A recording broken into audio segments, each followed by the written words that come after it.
Okay, welcome back to, it's now the start of August, and we are doing the continuation of the engagement video, really. We didn't finish it last week.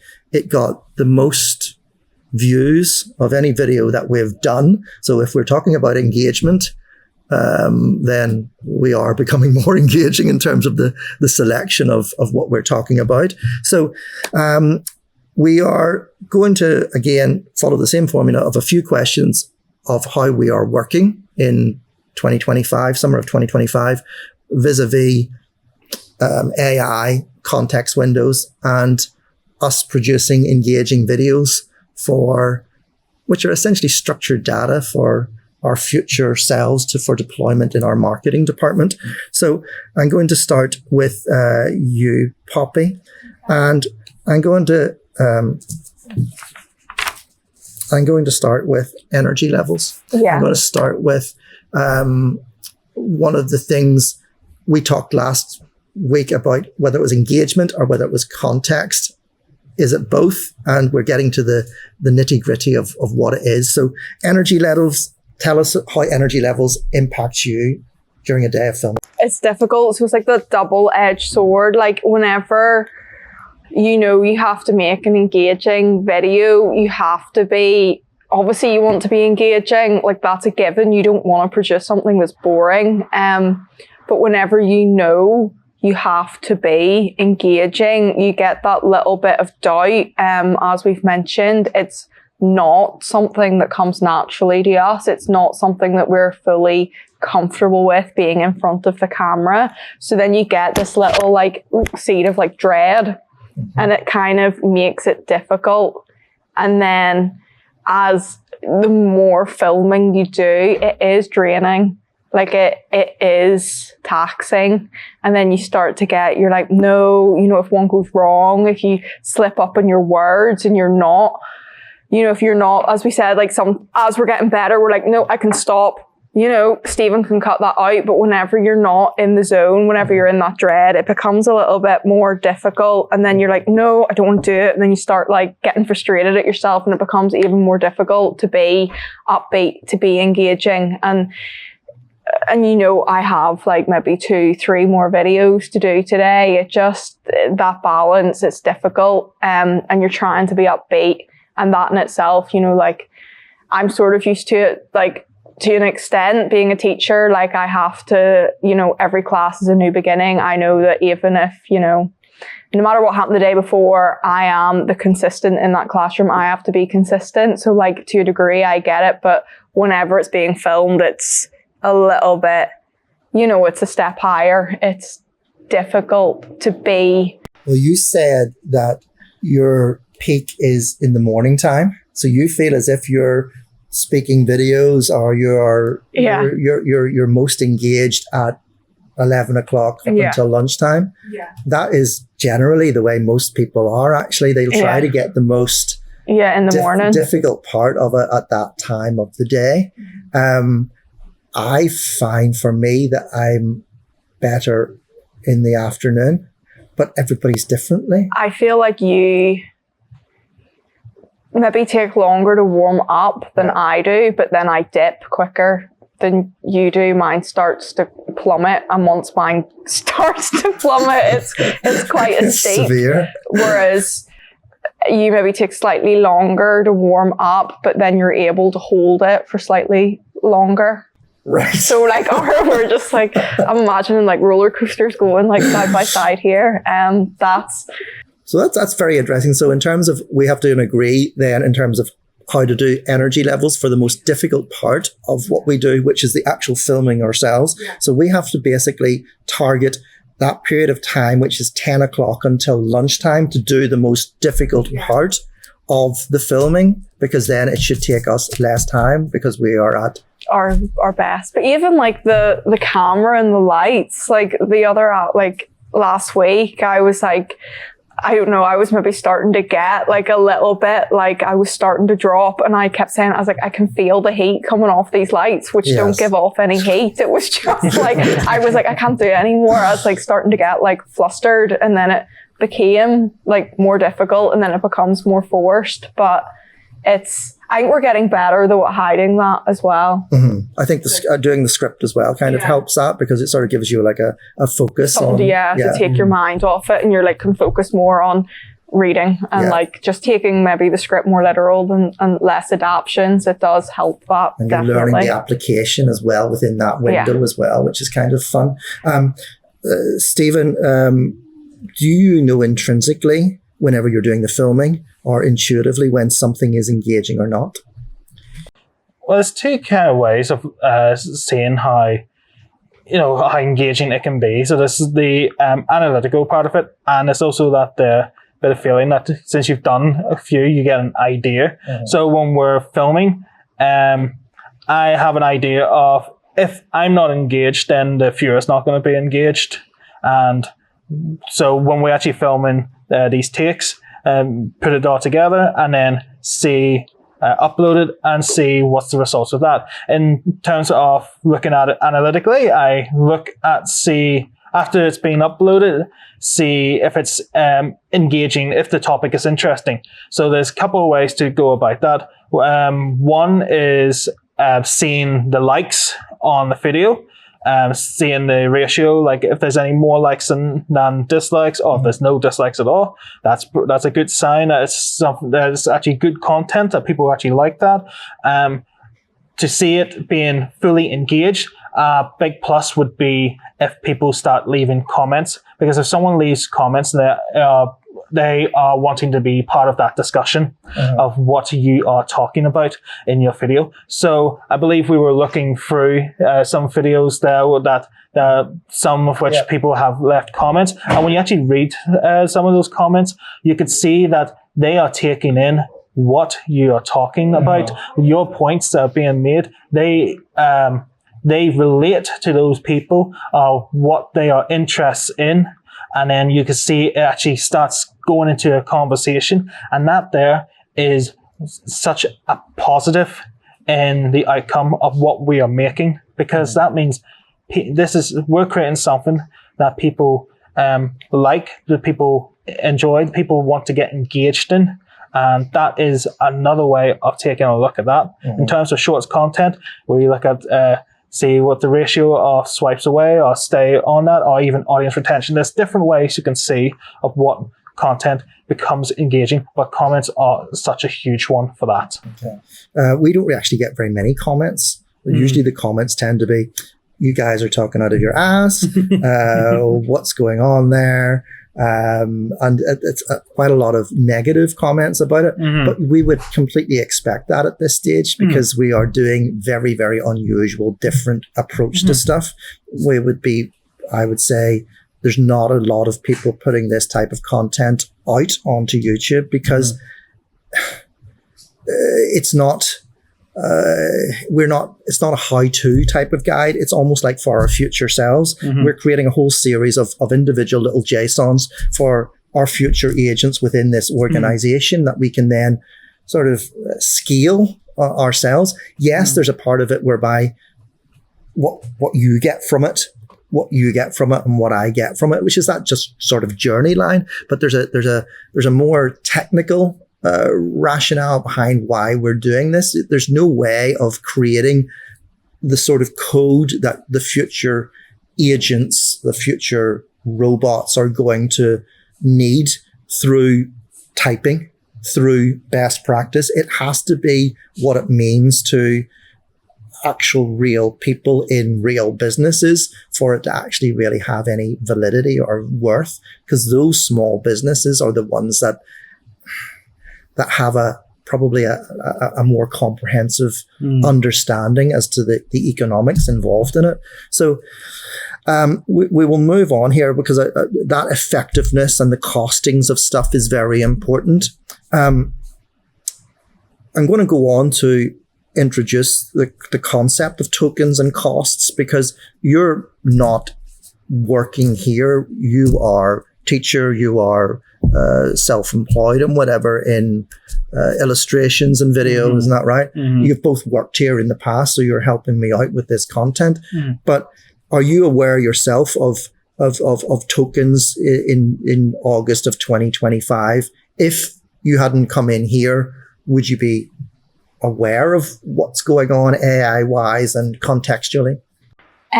Yes. So before I kind of came back this summer, I didn't know like the terminology or quite what it was, but obviously I would use AI a little bit and like upload resources and ask it to make more, and it would say like I've reached the limit that I can like read today and analyze today. So I've like now, since having like done more here, I've like learned that that's like the token limit being reached. So I obviously don't do it here, but I know that we have 200,000 tokens in it's the MCP that we're using. That we'll be using for this sort of little project. So we have to prioritize then like what context we give it in order to for it to make us more engaging.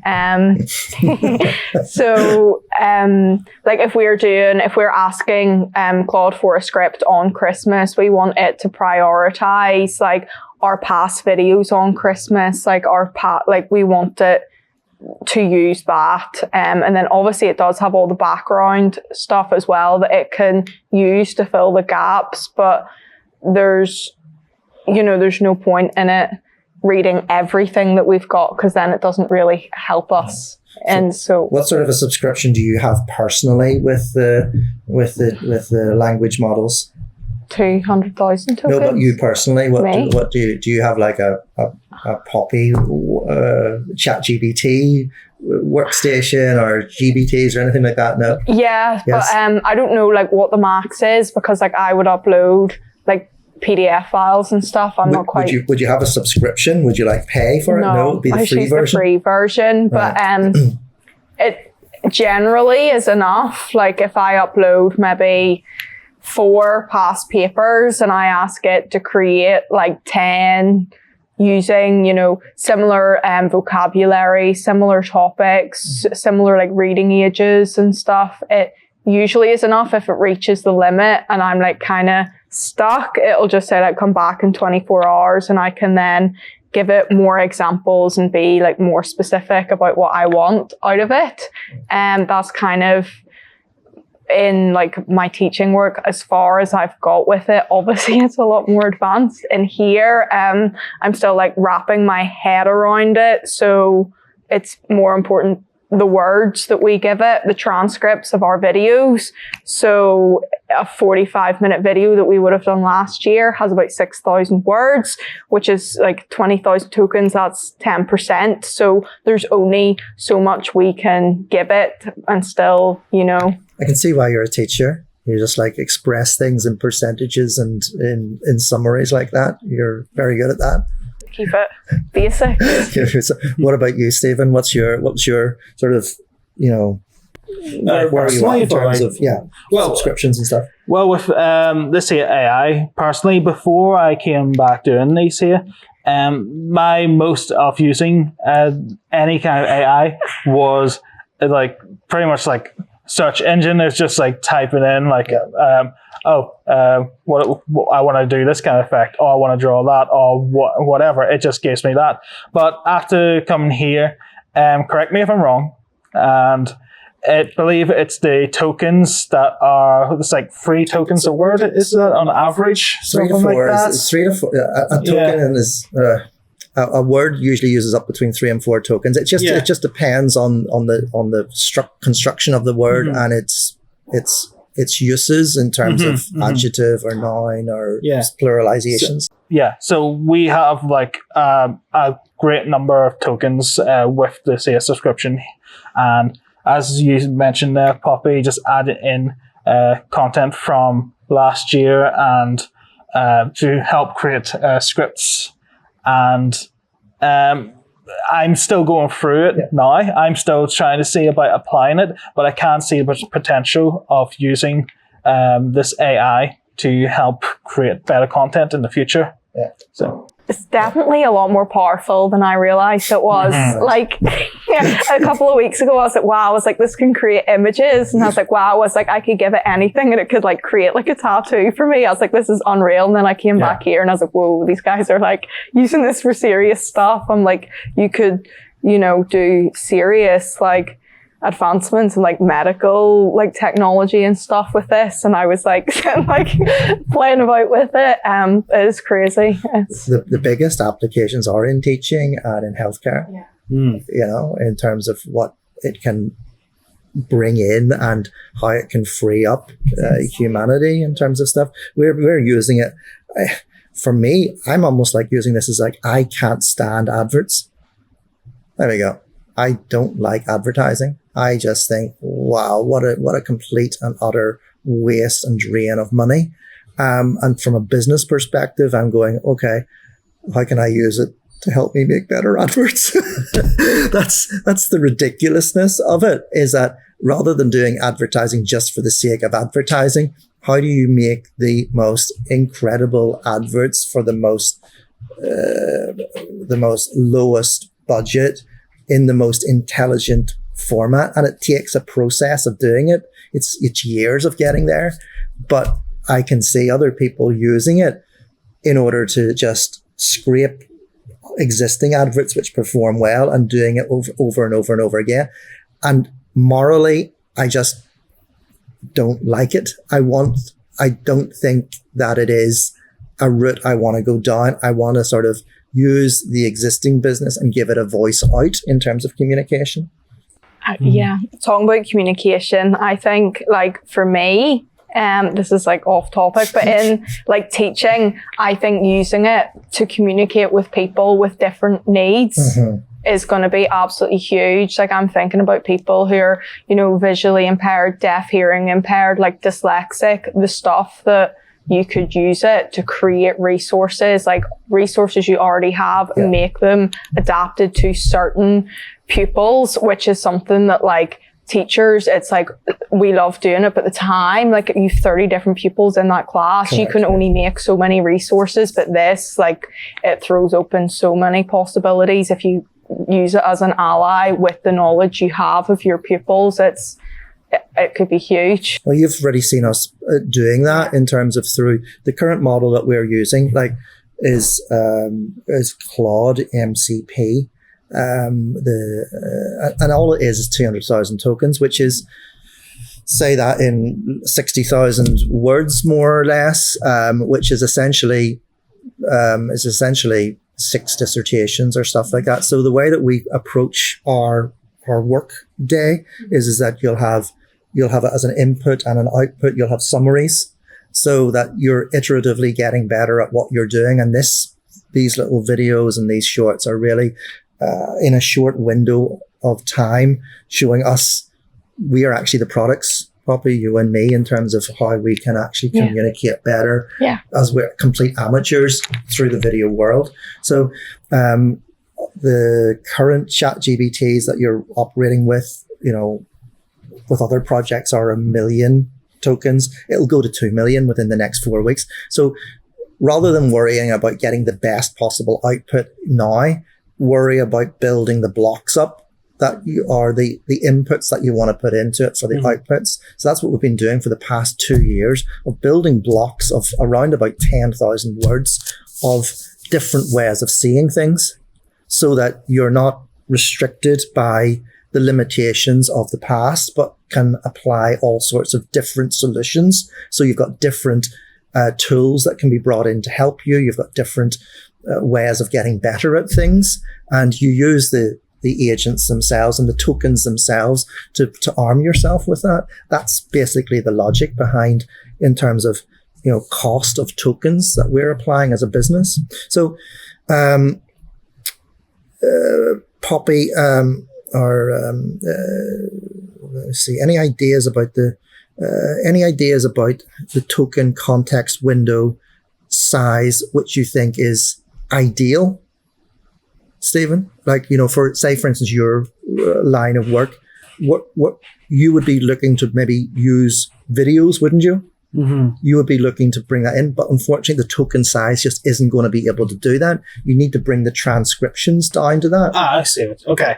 Yeah. So at the moment, because we tried this before with Claude, about putting we can't put videos up there, so they can't take the source from that. So a way to get around that for them to get the tone and the content and the characters in those videos is by uploading a transcript of those videos.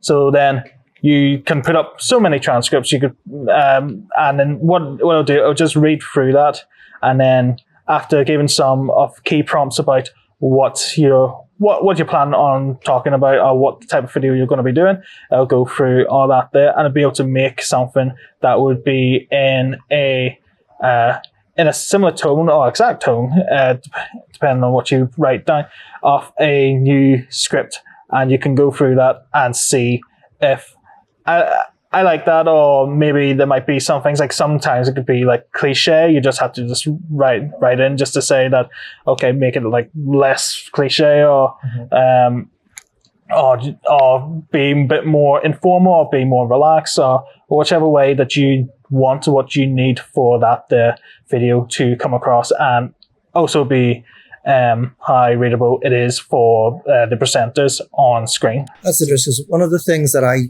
didn't like about because it's only small now. It's like 60,000 words. It's just a case of how well you organize and structure your inputs. You know, how much you summarize the stuff down to be an input, and then how many things you want to do within that window.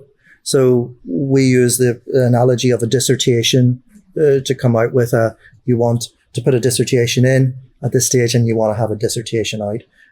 And then you've got, say, three windows in the middle of it, which is for your literature review, your methodology, your findings and stuff like that. And that allows you to play within the window of improvements, which gives the summary out.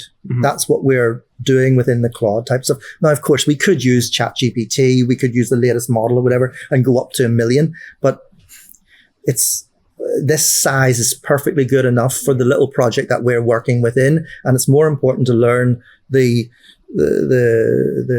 technical understanding so that we can get better, faster, quicker, easier. Isn't that right? Just because you put in more like of us from last year doesn't mean it's going to automatically, like we can flood it with us, but it doesn't mean that it's going to use it better unless we know how to use it to help us. So you saw there what we did whenever we placed our personalities into it to give it context within that. It didn't take very much, but it just massively improved it. Using it the right way. So that's what we're trying to do in terms of keeping the tokens down. Because if you go through a 1 million transformer, it's just going through more and more tokens and whatever it's costing more to do. And that may not cost very much money, but it has a cost in terms of electricity, energy, which is going to be the big challenge of the future. You know, if we want this warehouse to run automatically with robots, it's going to take a warehouse the same size as this to power the whole thing. So 2 things have to happen. The space allocated to fulfillment of product in this warehouse has to be either I have to take on another warehouse, or I have to half of it. So those are the sorts of outcomes that you're trying to engineer. But we will. I wanted to put that point in of future proofing yourself in terms of cost, not just cost money, but cost energy, cost infrastructure, cost time. All of these costs or whatever. The more you do now towards building the outputs that you want, the less you have to push back into the system in the future. So with that in mind, Stephen, can you talk to us about the difference between 2024 editing the videos in just time to 2025? So last year we started with videos that say we were doing filming for 45 minutes to an hour, but our target was 10 minutes. How much more work was involved doing that than in turning what we're currently producing, which is 8 minutes of content 3 or 4 times to fine tune it down to what we are targeting, which is 2 minutes. Yeah, no, there's a huge difference in duration of production. From the beginning, we did film I think at times it was be like probably like an hour or two, filming on like one, and you have all that content, you have all that video footage, you have all that audio, and you gotta like put it all together and make it sound, make it look good, and it takes time. But now with these videos that we are currently producing, 2025 here, these videos with using the help of Claude, be able to refine down of what's important and get the personalities out there. The production of each video takes like way less. I would say probably like 15 or 20 minutes really for one of them. Okay. And Compared to what last year? compared to like an hour. So it's a quarter of the time. Yeah. But And I think you're actually being very kind as well. I think it's longer than that. yeah, it can be a bit longer. I did say 1 or 2 hours for one video. I didn't say that was just the whole day. But Yes. when you compare things with we that were doing how many videos last year, Poppy? Between like 8 and 14 a day. We were whipping through 8 to 14 yes, a day. mm-hmm. It was a lot. Yeah. And But we were building our knowledge base then. Yeah. That's the key thing. If you That's the didn't have thing. done that, you wouldn't have had the transcripts. You wouldn't have been able to take Yeah. the transcripts into summary at this moment in time. yeah, that's what I was wanting to go to, because we used those videos that we made through that, as you said, the transcripts, and we put that into Claude, and then we were able to get a really nice formed script of getting the points that we needed to get put across.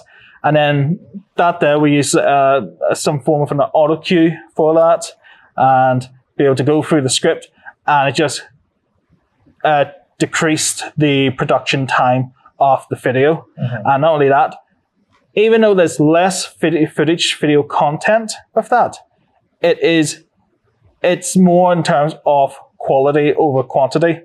It's really high quality video that I was able to put together in a shorter time, and I would even argue that it was even better with the outcome. Yes. That's win-win-win across everywhere then, isn't it? Yes. I'm gonna move on here because I know we're getting to the end of these types of we're getting to the end of our SD card here or whatever. Poppy, over to you. We talked in the last video about creating fun. You suggested the trampoline, and the trampoline idea has been torpedoed.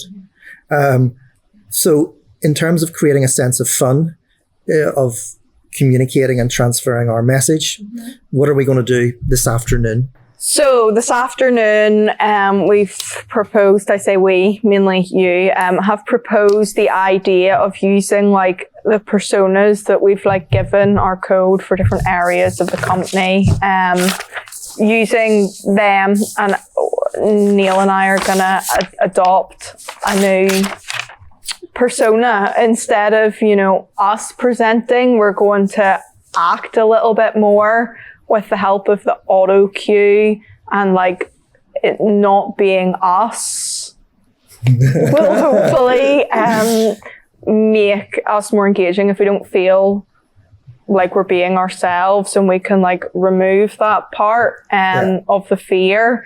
In theory,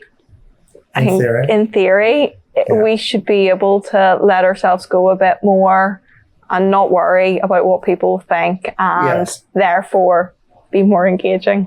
Right. Is the hope. Well, we're going to take we've over the past 2-3 years, what we do is we created a series of agents, and we named them and give them personalities and characteristics and that type of stuff, so that we could sort of like, whenever we knew that this period of time would be adding layers of data, information, input, output, summaries, like building a bridge. So we had to give each one a name or whatever, so that we would be building that character up. Yeah. So it just stands to reason are Rory and Orla. who are the characters for our Irish Gourmet Hampers company. So you're going to play the role of Orla. I'm going to play the role of Rory. And maybe that allows us to distance our own individuality and personality and take on the agency personality of another agent, which I would say that we're kind of we're not going to do it ourselves naturally. Sure, we're not. No, we're not. So we're playing the role of characters, really, which should hopefully make things a little bit of a different approach rather than you and me. I think that we do very well. Everybody, you know, you can see the difference from last year to this definitely. year. I think there's been a big movement on.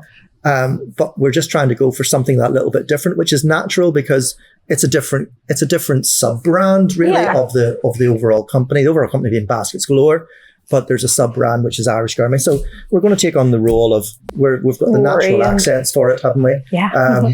Of the Irish Gourmet and play Rory and Orla. So with that in mind, we got to get into character a little bit, and this is going to be the fun aspect of it. So we asked the other staff members who they would model us on. Yeah. And who did you get? Who was I given? So Ellen said Emma Watson. Okay. You gave me Scarlett Johansson, and who did Lauren give me? Alicia Silverstone. Alicia, who I don't know. So I'm going to focus on the other two. She was I think she was in a movie called Clueless or something like that. Clueless. That's the most famous one I know. So we're going to channel those types of characters into the MCP. And see what it turns me into. See what it turns you into. And who did you get? I got Jason Statham, obviously. Yeah. It's so obvious. Stanley Tucci. I didn't know who he was, but he was from... I know the name. Devil Wears Prada. Oh, that's the guy. That's the guy with the glasses, is it? Yeah. Yes. No. Yeah. And then Simon Pegg, something to do with sense of humor. What was he in? He was in James Bond films, wasn't he? He's a British actor. Simon Pegg's been in a lot. He's in the Cornetto trilogy. Right. That's Shaun of the Dead, Hot Fuzz. Hot Fuzz is the one. Yeah. All right. So we're gonna take on a sort of like a fusion of these types of characters to try and move away from our traditional approach to doing the video. And there's one other thing that we were going to bring into it, which is vocalization.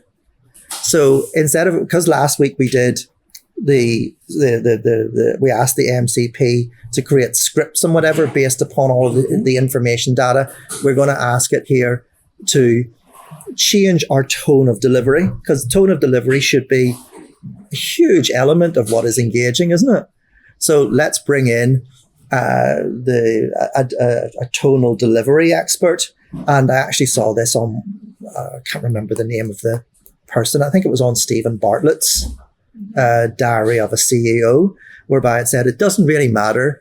We've aced, I think, what we wanted to say, but it doesn't matter if how you say it, people's going, all right, it's the tonal change is not interesting enough. So we're going to try and bring tonal change to each of the 4 formula that we use to build the text.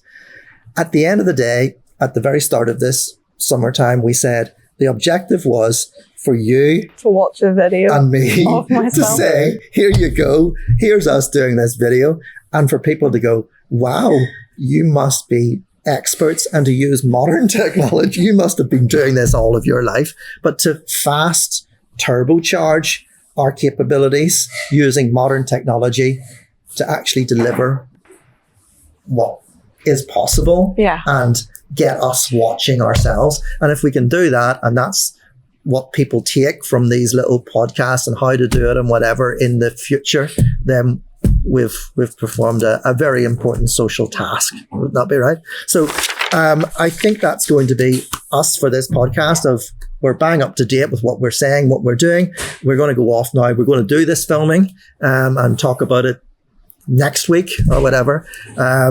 So if AI is our application, an application is AI, then we are keeping it within this context window of a current 200,000 token.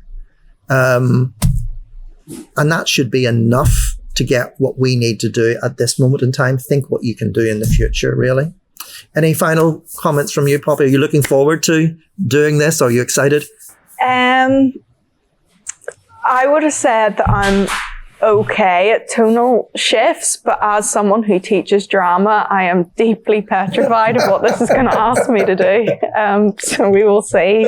We will update you. Do you teach drama? Yeah. I say it. But I hate it. You Like, hate it? I would never do it myself, but I can teach it. What if your students see it? How does that work? Yeah. How does that work? How can you teach something that you don't like doing or you don't do? I don't know. That seems a bit of a strange statement. We'll have to come back to that one. Stephen, what about you? Looking forward to this? Excited? Yeah, no. Looking forward to it. Just get straight in, really. Nothing else more I could really think of saying. Really, Okay. Well, with that in mind, let's load up the content window. Let's load up the protocol, and let's see what we can make of ourselves. See you next week. Bye. Okay.